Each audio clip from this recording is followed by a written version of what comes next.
Welcome to week 10. This week we're going to spend a lot of time talking about independent contractors and contract negotiation. Now these are two important concepts for you to understand in labor relations. First, let's talk about contract negotiation.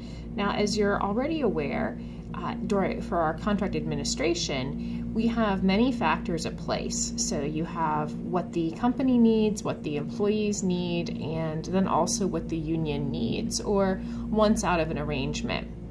So our contract administration is going to be very important in any successful negotiation process.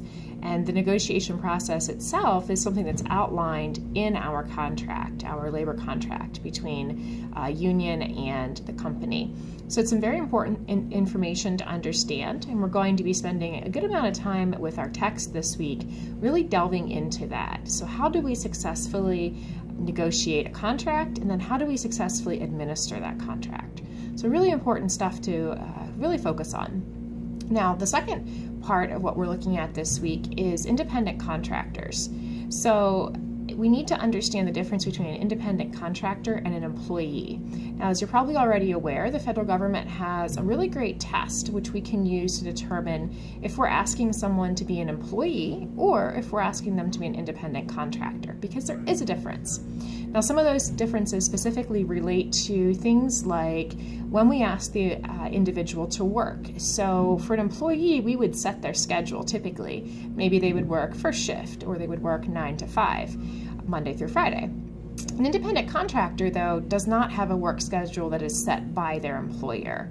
There's many other differences as well, which we will look at, but these are really important because when we talk about negotiating our labor agreements, we have to know how many employees we have. And independent contractors are not employees, and therefore they are not covered under collective bargaining. They're not covered when we calculate elements of insurance and looking at different factors pertaining to that. So we need to know the difference, and we're going to delve into that more this week.